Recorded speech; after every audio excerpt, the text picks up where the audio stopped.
Bonjour à tous. Soyez les bienvenus dans la présence de Dieu ce matin. Alléluia.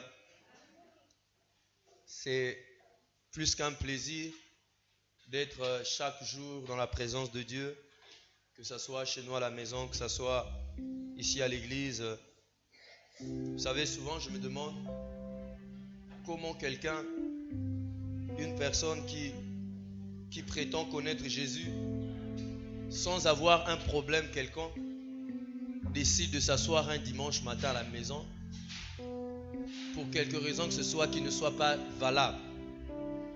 Vous comprendrez quand on est malade ou quand le chef nous demande d'aller au boulot, mais quand on n'a rien à faire, qu'on reste un dimanche devant la télé en train de zapper, il y a problème. C'est qu'on n'a pas encore compris le Dieu que nous prions. Alléluia. Je vous ai toujours dit que c'était un dimanche que Jésus-Christ est ressuscité. Le dimanche est un jour particulier. Vous ne savez pas ce que Dieu peut faire juste un dimanche. Vous ne savez pas. Alléluia. Que Dieu soit loué. Dis encore que Dieu te bénisse à ton frère et ta soeur à côté de toi.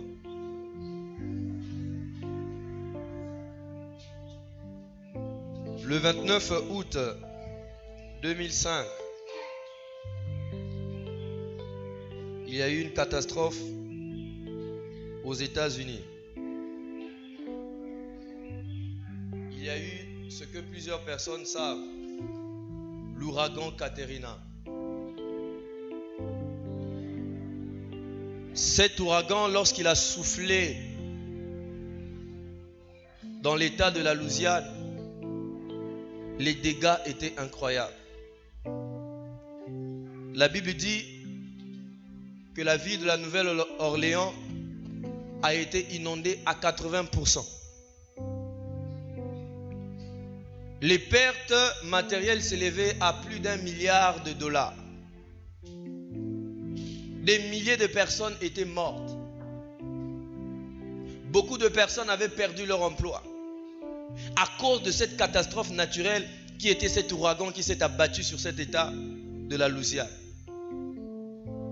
La puissance d'un ouragan, au fait, ce n'est pas les choses qui l'emportent, bien que cela fait partie. Mais la puissance d'un ouragan se cache dans le vent. Dans le vent de cet ouragan. Voilà pourquoi les ouragans sont classés par échelle. Et on dit que l'ouragan Katrina était de l'échelle 5. Parce que la vitesse du vent avait atteint les 280 km/h. Alléluia. Mais ce matin, nous venons parler de ce qui est plus qu'un ouragan. Sa vitesse n'est pas estimable, même pas à 500 km/h. Ce matin, nous venons parler de la puissance du vent de l'esprit. Alléluia. La puissance du vent de l'esprit. Et nous allons voir ce matin ce que le vent de l'esprit peut faire dans notre vie. Lorsque ce vent souffle dans nos vies. Si cette grande tempête appelée ouragan Katrina a fait des désastres dans ce pays, les États-Unis, qu'est-ce que le vent de l'esprit est capable d'accomplir? Mais avant, je vous demande d'ouvrir vos Bibles dans le livre d'Ézéchiel.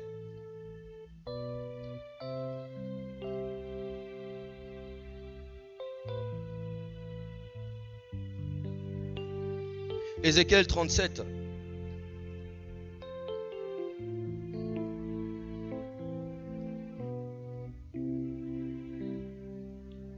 Ézéchiel 37. Ézéchiel, c'est juste après le livre de Lamentation, dans l'Ancien Testament. Ézéchiel 37. On va lire à partir du verset 8.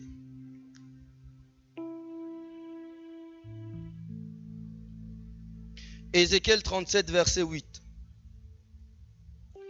La Bible dit: je regardais, et voici, il leur vint des nerfs, la chair crue, et la peau les couvrit par-dessus. mais il n'y avait point en eux d'esprit. Verset 9. Il me dit, c'est-à-dire l'Éternel lui dit, il me dit, prophétise et parle à l'esprit. Prophétise, fils de l'homme, et dis à l'esprit, ainsi parle l'Éternel. Esprit, viens des quatre vents, souffle sur les morts et qu'ils revivent. Je prophétisais selon l'ordre qu'il m'avait donné, et l'esprit entra en eux et ils reprirent vie et ils se tinrent sur leurs pieds. C'était une armée nombreuse, très très nombreuse. Alléluia. Ici il s'agit, vous le savez, des ossements desséchés. Un jour, alors que le peuple d'Israël était en déportation dans le pays de Babylone parce qu'ils avaient péché contre Dieu, Dieu les a emmenés en déportation dans ce pays. Ils sont devenus des prisonniers de cette nation. Alors que l'homme de Dieu, Ézéchiel, était assis là, la Bible dit que l'Esprit de Dieu le transporta vers une vallée. Et cette vallée était remplie d'ossements. C'est-à-dire, c'était une vallée remplie des eaux. Dieu lui montrait ce que le peuple d'Israël était en réalité. Il pensait être vivant. Il pensait être des hommes ou des femmes devant Dieu. Mais Dieu dit à son serviteur, regarde ce que mon peuple est devenu. Ils sont simplement des ossements desséchés. Mais il leur dit, écoute, ces ossements desséchés là, je vais les ramener à la vie. Au fait, Dieu parlait de la restauration du peuple d'Israël. Mais il dit, écoute, tu vas parler à l'esprit. Lorsque tu parleras à l'esprit, l'Esprit de Dieu va souffler le vent. Et ce vent-là va porter en lui une puissance qui aura de la vie. À tel point que ces eaux qui auront maintenant des nerfs, de la chair et de la peau vont retrouver la vie. Lorsque vous lisez dans toute la Bible, chaque fois que Dieu parle du vent, qu'il accomplit une chose, ce vent n'est pas simplement un vent naturel, non. C'est l'Esprit de Dieu qui souffle. L'Esprit de Dieu n'est pas un vent, mais l'Esprit de Dieu souffle son vent afin d'accomplir plusieurs choses que nous allons voir ce matin. Le but de mon message ce matin, c'est de nous montrer combien, lorsque nous pouvons marcher avec nous, avec le vent de l'Esprit, nous sommes capables des choses les plus impossibles dans nos vies comme dans la vie des autres. Voilà pourquoi, bien-aimés, chaque fois que quelqu'un se trouve devant un certain obstacle, devant une certaine situation, devant un certain problème, au fait, tout ce qu'il te faut, c'est que le vent de Dieu souffle comme a soufflé Caterina en 2005. Lorsqu'il souffle, les tôles, les toitures des maisons sont vent et rien ne peut résister au vent de l'Esprit. Alléluia. Le dilemme que nous avons, ce ne sont pas les maisons ou les tôles physiques. Nos dilemmes sont souvent spirituels. Et Caterina peut souffler à plusieurs reprises.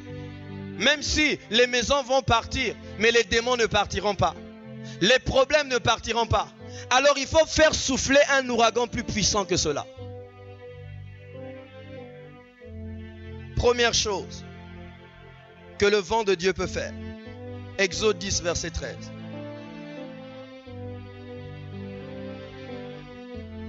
Exode 10, verset 13.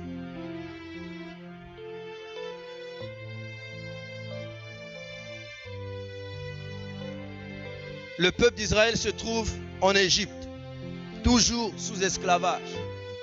Dieu veut les sortir de là. Il envoie sa punition sur le peuple égyptien. Qu'est-ce qu'il fait dans Exode 10, verset 13? La Bible dit ceci. Moïse étendit sa verge sur le pays d'Égypte. Et l'Éternel fit souffler un vent d'Orient sur le pays toute cette journée et toute la nuit. Quand ce fut le matin, le vent d'Orient avait apporté les sauterelles.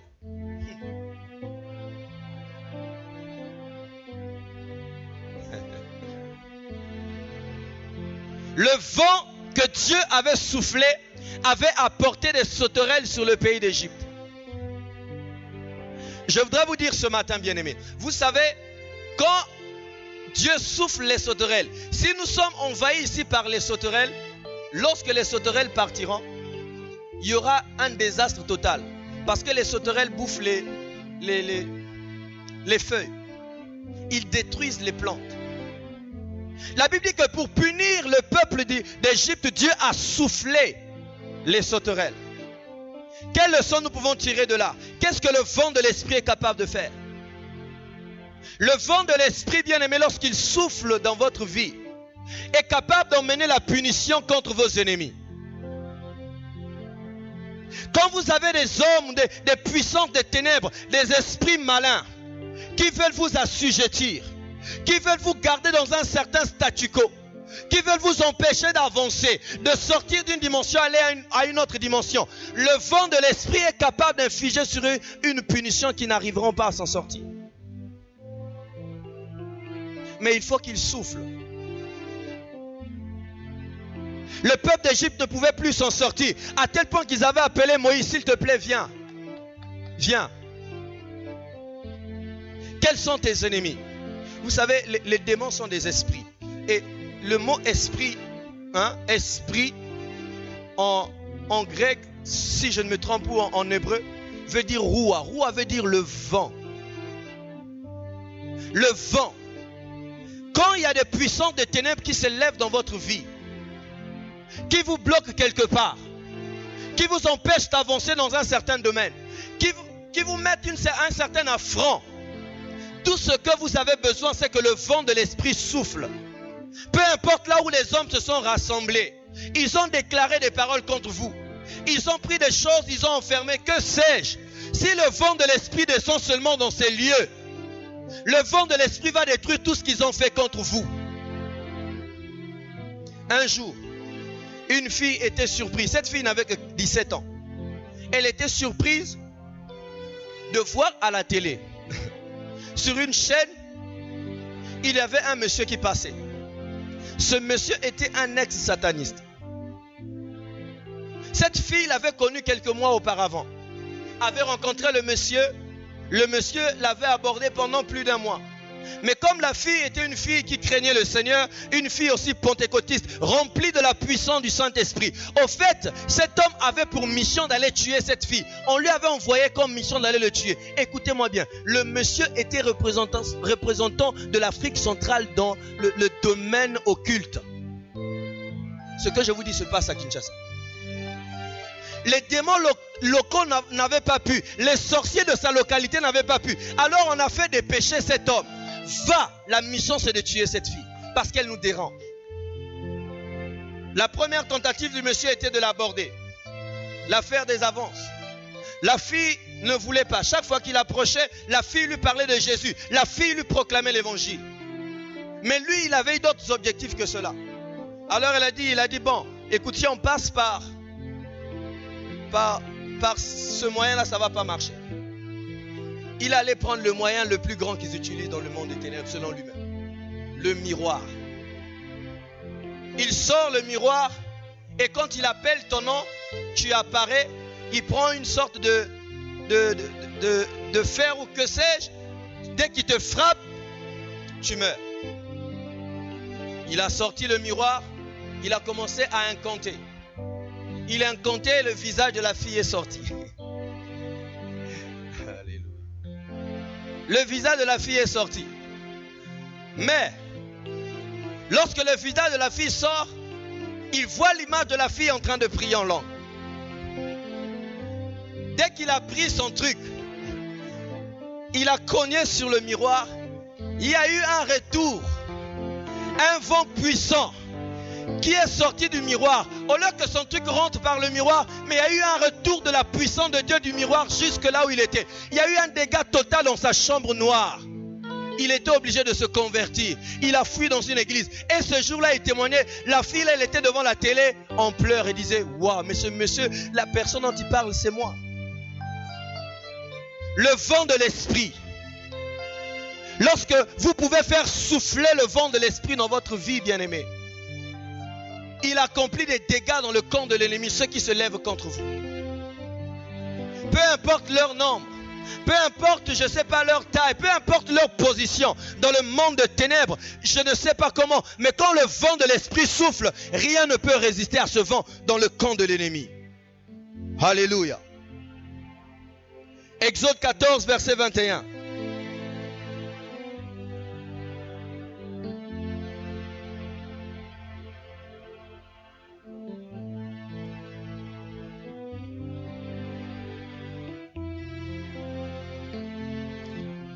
La Bible dit ceci. Moïse étendit sa main sur la mer. Et l'Éternel refoula la mer par un vent d'Orient qui souffla avec impétuosité toute la nuit. Il mit la mer à sec et les eaux se fondirent. Alléluia. Les enfants d'Israël entrèrent au milieu de la mer à sec et les eaux formaient comme une muraille à leur droite et à leur gauche. Alléluia.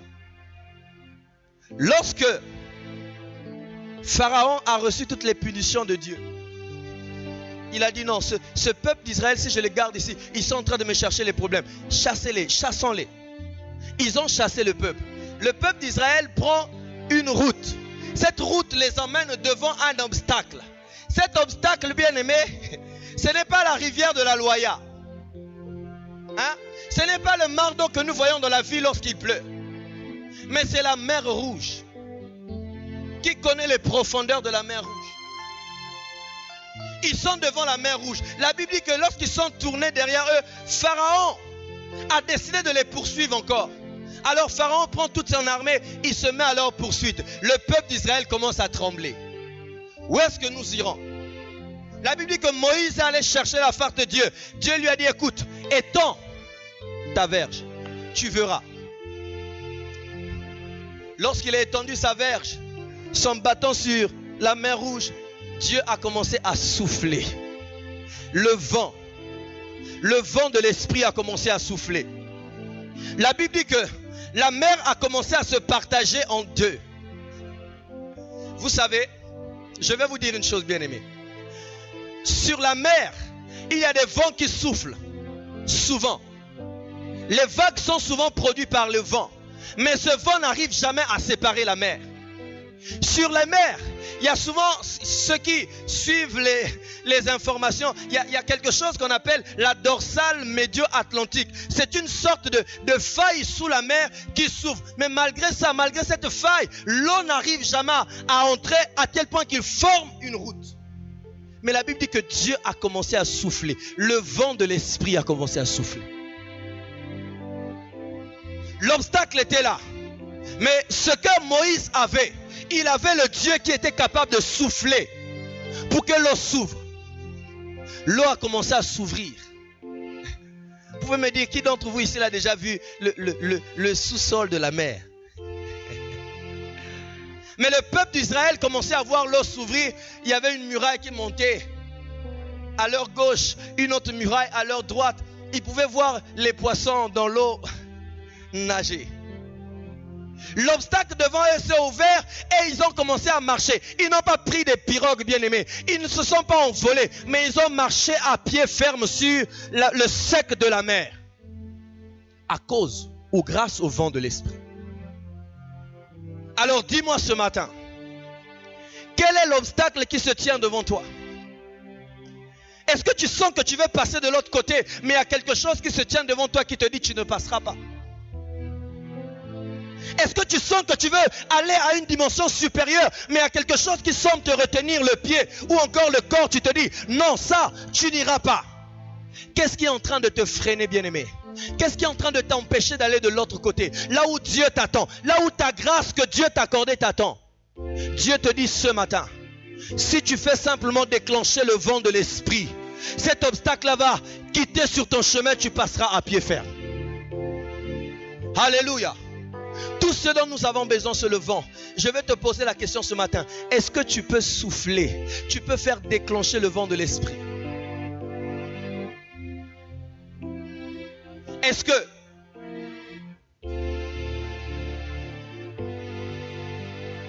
si le vent souffle dans nos vies, rien ne peut nous arrêter, bien-aimés. Voilà pourquoi Moïse dans toute sa vie, rien ne l'a arrêté. Jésus-Christ dans toute sa vie, rien du tout ne l'a arrêté. Lorsqu'il voulait aller quelque part, il y allait aussi. Parce que il y avait le vent qui soufflait. Souvenez-vous de cette histoire racontée dans la Bible, Marc 4. La Bible dit que les disciples étaient dans la barque avec Jésus. Arrivé à un certain stade, le vent a commencé à souffler, une tempête. C'est-à-dire le petit frère ou la petite sœur de l'ouragan Katerina. Mais Jésus dormait. Ils avaient du mal à ramer, à avancer. Ils n'arrivaient pas parce que la tempête les empêchait. La Bible dit que Jésus s'est réveillé. Il a dit tais-toi. Il y a eu confrontation de vent. Parce que lorsque nous parlons, au fait, notre voix est accompagnée par le vent. Mais puisque Jésus avait un vent supérieur au vent qui soufflait, le vent s'est tu. Bien-aimé, cherche à faire souffler ce vent dans ta vie. Le vent de l'esprit dans ta vie. Aucun démon, aucune situation, aucun problème, aucun obstacle ne pourra t'empêcher d'aller là où Dieu veut que tu partes. Rien du tout. Parce que le vent de l'esprit, quand il va souffler chaque jour dans ta vie, tout obstacle devant toi sera ôté.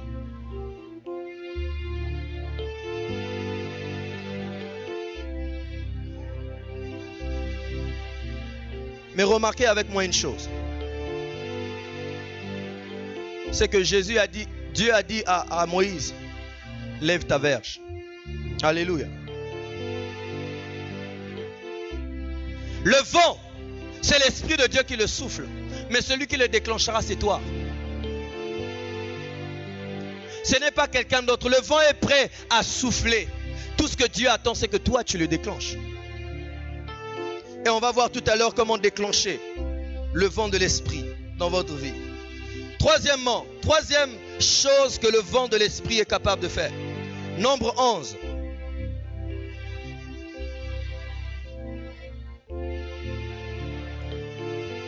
Nombre 11. Nombre, c'est le 4e livre de la Bible.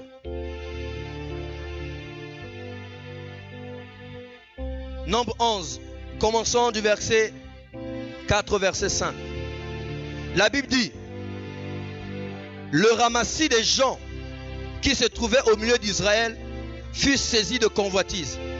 Et même les enfants d'Israël recommencèrent à pleurer et dire: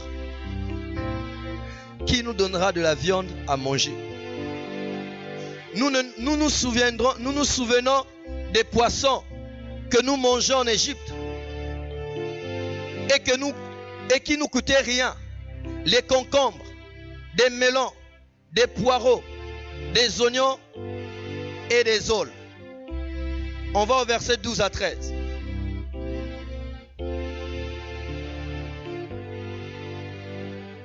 Moïse dit: est-ce moi qui ai conçu ce peuple? Est-ce moi qui l'ai enfanté? Pour que tu me dises: porte sur ton sein, porte-le sur ton sein, comme le nourricier porte un enfant, jusqu'au pays que tu as juré à ses pères de lui donner. Où prendrai-je de la viande pour donner à tout ce peuple? Car ils pleurent auprès de moi en disant: donne-nous de la viande à manger. Versets 18 à 23. Tu diras au peuple: sanctifiez-vous pour demain, et vous mangerez de la viande. Puisque vous avez pleuré aux oreilles de l'Éternel en disant: qui nous fera manger de la viande? Car nous étions bien en Égypte. L'Éternel vous donnera de la viande et vous en mangerez. Vous n'en mangerez pas pour un jour, ni pour 2 jours, ni 5 jours, ni 10 jours, ni 20 jours, mais un mois tout entier, jusqu'à ce qu'elle vous sorte par les narines et que vous en ayez du dégoût, parce que vous avez rejeté l'Éternel qui est au milieu de vous, et parce que vous avez pleuré devant lui en disant: pourquoi donc sommes-nous sortis d'Égypte? Moïse dit: 60 000 hommes de pied forment le peuple au milieu duquel je suis. Et tu dis: je leur donnerai de la viande et ils en mangeront un mois entier. Égorgera-t-on pour eux des brebis et des bœufs, en sorte qu'il en ait assez? Ou rassembleront-on pour eux tous les poissons de la mer, en sorte qu'ils en aient assez? L'Éternel répondit à Moïse: la main de l'Éternel sera-t-elle trop courte tu verras maintenant si ce que je t'ai dit arrivera ou non. Enfin, verset 31. Lisez-le avec moi s'il vous plaît. À haute voix.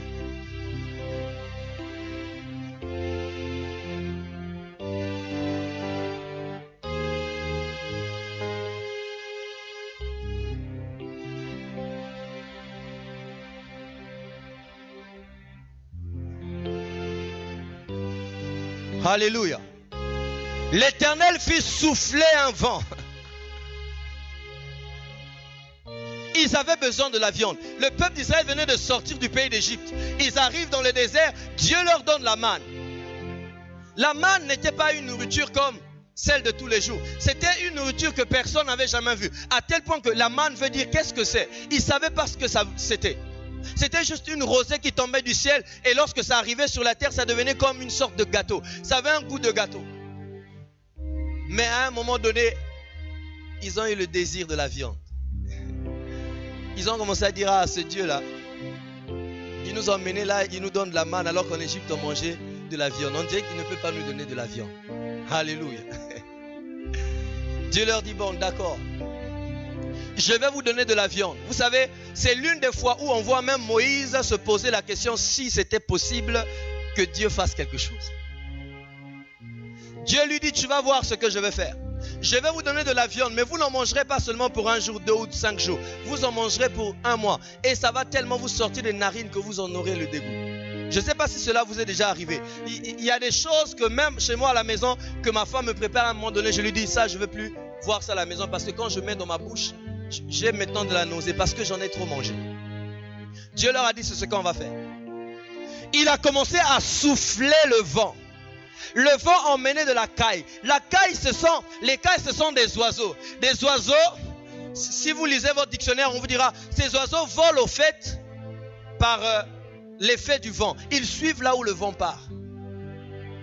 Mais quand le vent devient fort, ils n'arrivent plus à voler, ils tombent comme des pierres sur la terre. Dieu a soufflé le vent de son esprit. Le peuple d'Israël sentaient seulement que le vent venait de leur côté et ne voyaient rien. Jusqu'à un certain moment donné, ils ont commencé à voir que le ciel a commencé à s'assombrir. Ils ont dit, mais qu'est-ce que c'est? Ils se posaient, est-ce que c'est encore de la manne? Non, ce n'était pas de la manne. La viande que vous avez demandée. La Bible dit que c'est venu, c'est tombé tout le long, à hauteur de 2 coudées. 2 coudées, c'est l'auteur de 1 mètre du sol. Alléluia. Pose la question à ton frère. Qu'est-ce que tu veux que Dieu ne peut pas te donner?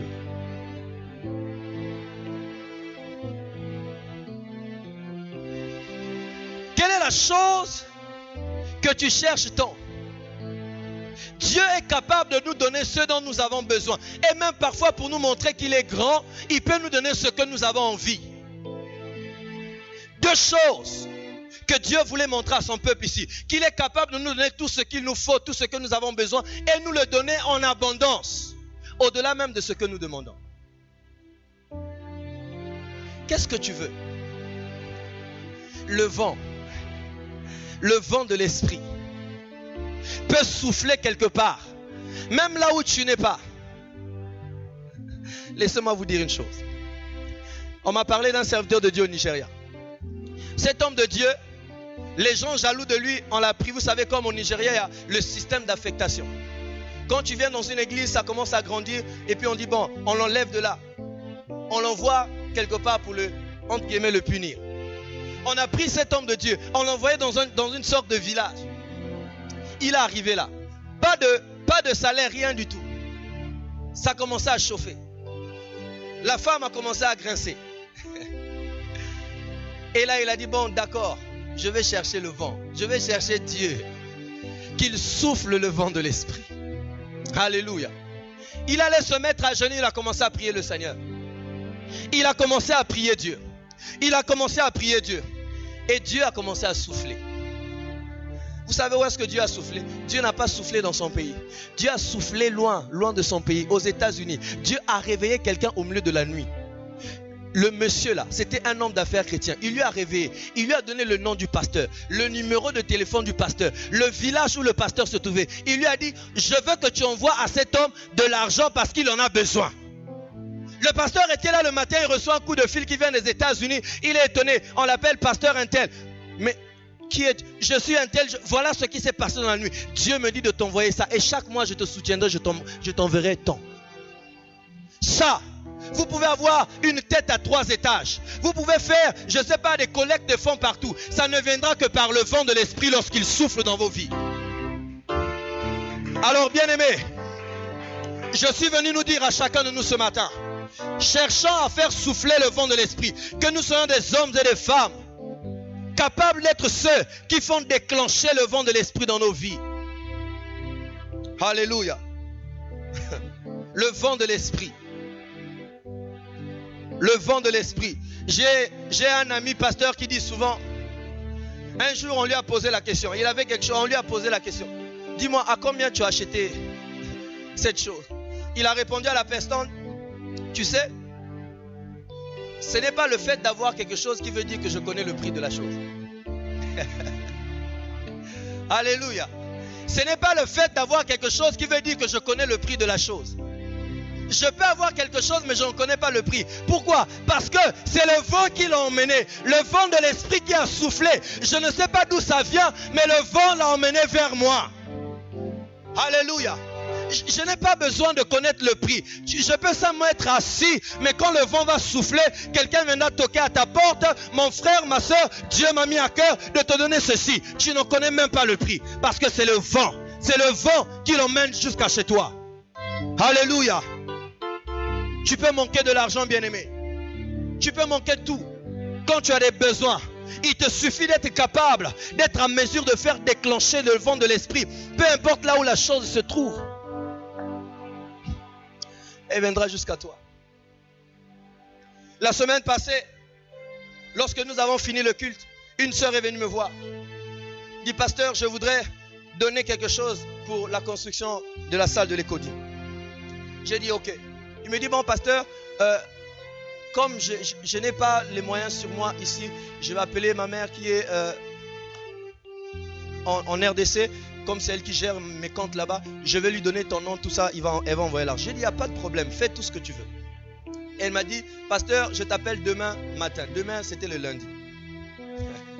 Nous sommes arrivés le lundi, rien du tout. Et les travaux étaient stagnés parce que les 95 000 qu'on avait reçus étaient déjà finis, on avait avancé.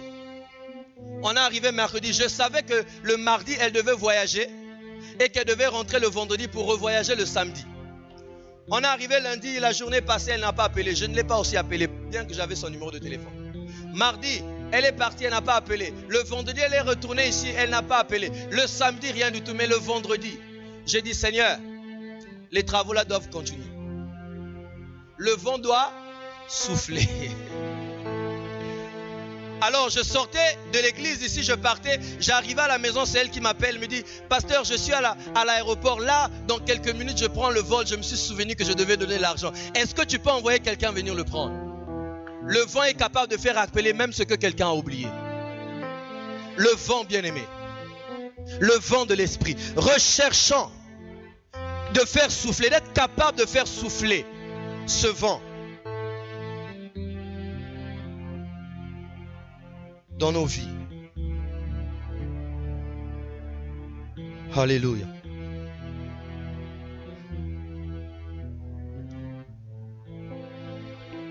Une autre chose.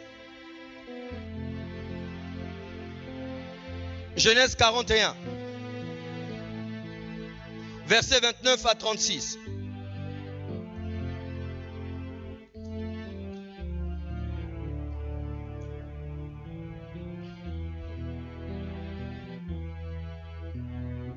Genèse 41, versets 29 à 36. La Bible dit ceci. 7 années de famine viendront après elle, et elle en oubliera toute cette abondance au pays d'Égypte, et la famine consumera le pays. Cette famine qui suivra sera si forte qu'on ne s'apercevra plus de l'abondance dans le pays. Si Pharaon a vu le songe se répéter une seconde fois, c'est que la chose est arrêtée de la part de Dieu et que Dieu se hâtera de l'exécuter. Maintenant, que Pharaon choisisse un homme intelligent et sage et qu'il mette à la tête du pays d'Égypte. Que Pharaon établisse des commissaires sur le pays pour lever 1/5 de récolte de l'Égypte pendant 7 années d'abondance. Qu'il rassemble tous les produits de ces bonnes années qui vont venir, qu'il fasse sous l'autorité de Pharaon des amas de blé, des approvisionnements dans les villes, jusqu'il en ait la garde. Ces provisions seront en réserve pour le pays, pour les 7 années de famine qui arriveront dans le pays d'Égypte, afin que le peuple ne soit pas consumé par la famine. Faute de temps, je vais essayer d'expliquer. Ici, nous avons ce jeune homme Joseph. Vous connaissez l'histoire. Il arrive au pays d'Égypte comme un simple esclave. Il se retrouve en prison. La Bible dit que Dieu donne un rêve, un songe à Pharaon, pour lui montrer que 7 années de famine devaient s'abattre sur la nation, sur le pays. Alors, les chansons de Pharaon lui rappellent au fait, quand j'étais en prison, j'ai rencontré un jeune homme qui peut interpréter les rêves. On appelle le jeune homme, il arrive, c'était Joseph. Joseph l'explique le rêve. Joseph lui dit, au fait, si tu as vu la chose se répéter à 2 reprises, au fait, c'est Dieu. C'est Dieu qui va envoyer cette famine. C'est Dieu qui permettra cela. Alors il faut que tu te hâtes. Pourquoi Dieu a voulu épargner le peuple d'Égypte à cette époque? Au fait, il ne voulait pas en réalité épargner le peuple d'Égypte. Mais lui, ce qu'il voulait épargner, c'est son peuple. Voilà pourquoi il a envoyé Joseph en Égypte, afin que Joseph soit celui qui va gérer toutes ces choses. Mais la leçon à tirer ici par le vent de l'esprit, c'est laquelle? Alléluia. Le vent de Dieu est capable de créer des opportunités pour vous, afin que ce que Dieu a mis en vous se manifeste devant tout le monde. Alléluia. Dieu est capable de faire souffler son vent. Tout le monde se retrouve dans la sécheresse. Tout le monde se retrouve dans la disette. Tout le monde se retrouve dans une situation mauvaise ou bizarre. Juste afin que vous, ce que Dieu a mis en vous se révèle en public devant tout le monde. Et ça, c'est le vent de l'esprit. Lorsque Joseph arrive devant Pharaon, Pharaon lui dit, au fait, est-ce qu'on pourrait trouver dans tous les pays d'Égypte quelqu'un qui a l'esprit de Dieu comme toi? Si on va dans les origines, il voulait dire, est-ce qu'on peut trouver quelqu'un qui a le roua comme toi? C'est-à-dire, qui a un vent comme toi? Bien-aimés, si le vent de Dieu marche avec vous, si vous avez le secret pour déclencher le vent de Dieu, plus rien ne peut vous arrêter. Mais comment déclencher ce vent?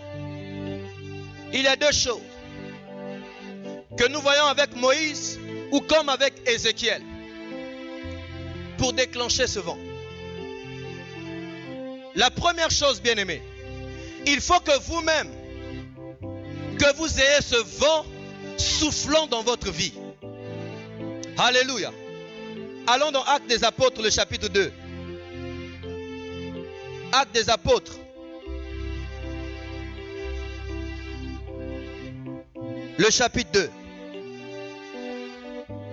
La Bible dit, le verset 1, le jour de la Pentecôte, ils étaient tous ensemble dans le même lieu. Tout à coup, il vint du ciel un bruit comme celui d'un vent impétueux. Et il remplit toute la maison où ils étaient assis. Des langues semblables à des langues de feu leur apparurent séparées les unes des autres et se posèrent sur chacun d'eux. Et ils furent tous remplis du Saint-Esprit et se mirent à parler en d'autres langues selon que l'Esprit leur donnait de s'exprimer.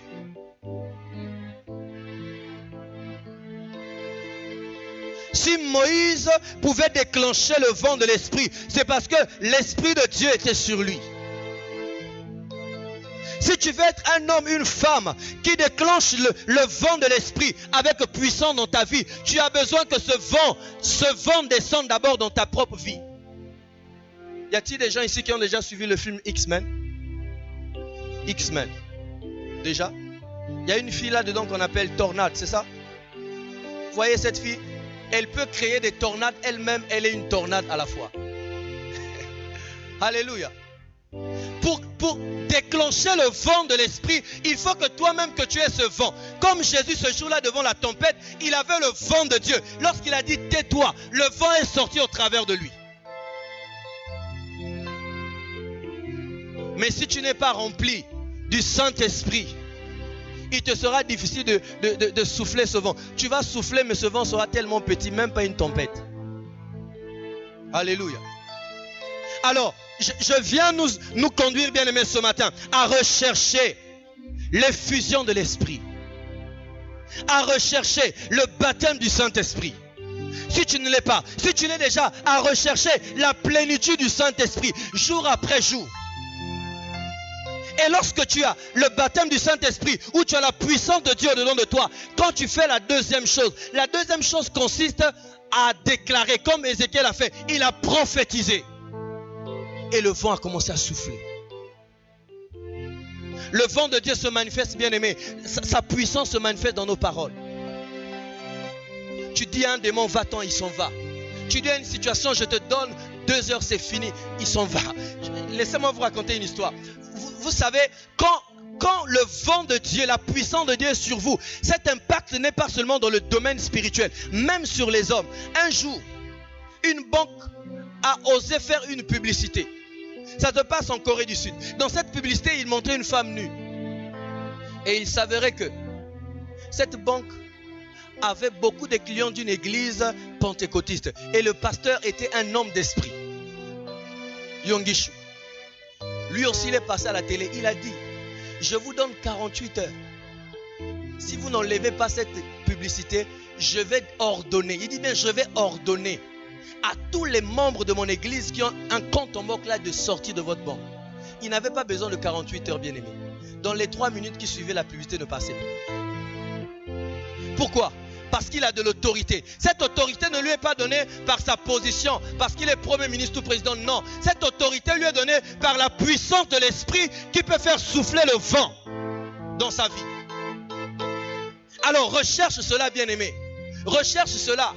Tu peux avoir un enfant tourmenté par quelque chose qui commence à incliner vers le péché. Dès que tu lui dis, est-ce que tu sais que ce que tu fais, c'est le péché?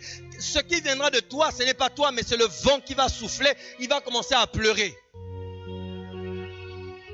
Tu peux avoir, je ne sais pas, une situation avec ton chef au boulot. Dès que tu parleras, oh mon chef, est-ce que le vent va souffler? Le chef va dire, mais qu'est-ce qui m'a pris? Il arrête ses menaces. Le vent de l'esprit, bien-aimé. Recherchez cela. Que cette puissance de l'esprit descende sur vous. Yongishu a dit, il y a 4 choses qui permettent à une église de devenir grande. Il dit la première chose, c'est la prière. La deuxième chose, ce sont les cellules. La troisième chose, il a parlé de l'administration. La deuxième chose, la prédication, une bonne prédication. La troisième chose, les cellules de maison. Et puis, il a parlé de l'administration. Mais on lui a posé la question, si tu devais enlever tout, il a dit, si je devais enlever 3 choses, j'enlèverais la bonne prédication, j'enlèverais l'administration, j'enlèverais les cellules, je me mettrais à genoux, depuis ma maison, à genoux, prions Dieu, j'appellerai les âmes dehors, ils viendront. Venir comment? Souffler par le vent. Ils viendront jusque dans l'église. Parce qu'il a compris que lorsque nous déclarons par notre bouche, si nous sommes remplis de la puissance de Dieu, il y a une différence qui se passe dans le monde des ténèbres et même dans le monde physique. Juste par le vent de l'esprit. Le vent de l'esprit. Bien-aimé, ce matin, je suis venu vous dire, il n'y a rien de plus beau, rien de plus merveilleux que Dieu a donné à l'église. Au monde, Dieu a donné Jésus. Mais à l'église, rien de plus beau, rien de plus merveilleux que la personne du Saint-Esprit. Je finirai par vous dire ceci. La Bible dit qu'un jour, il y avait un homme qui faisait du bien aux pauvres, qui faisait des aumônes. Dieu a décidé de lui donner un bon cadeau. Cet homme était un soldat. Dieu ne s'est pas dit non, je vais lui donner la promotion. Non. Dieu n'a pas dit, je vais multiplier son argent, non. Mais le jour que l'apôtre Pierre est arrivé à frapper à la porte de sa maison, le cadeau qui était entre ses mains, c'était le baptême du Saint-Esprit. Cet homme, c'est Corneille. Parce que Dieu sait que même sans argent, Mais avec le Saint-Esprit, nous pouvons faire des choses extraordinaires. Comme Pierre l'a fait. Il a dit, je n'ai ni or ni argent, mais ce que j'ai, je te le donne au nom de Jésus. Lève-toi et marche. Le médecin posera aussi la question, est-ce que tu as pris des efferalgons? Non, je n'ai pas pris. Mais comment la douleur est partie? Simplement par le vent de l'Esprit, par la puissance du Saint-Esprit. Et ça, nous en avons tous besoin. Je vous ai dit la fois dernière, j'ai fait près de 2 ans en train de prier pour que Dieu me baptise du Saint-Esprit. Ce n'est pas le cas pour tous. Mais ce que je veux vous dire ce matin, bien-aimés, c'est que vous puissiez, que ce message suscite en vous une telle soif du Saint-Esprit, à tel point que ce soit ici à l'église lorsque nous demanderons le Saint-Esprit, chez vous à la maison, que vous recherchez avec tout votre cœur, avec toute votre âme, le feu de l'Esprit et le vent de l'Esprit qui descendent sur vous. Alléluia. Inclinons nos têtes dans la prière ce matin. Alléluia. Ce matin, sans plus tarder, si tu es là ce matin, tu veux prier avec moi, dire, pasteur, je veux recevoir ce vent de l'Esprit. Je veux prier Dieu, je veux prier Jésus, qu'il me baptise du Saint-Esprit. Si tu es là, tu peux t'approcher rapidement. Rapidement. Rapidement.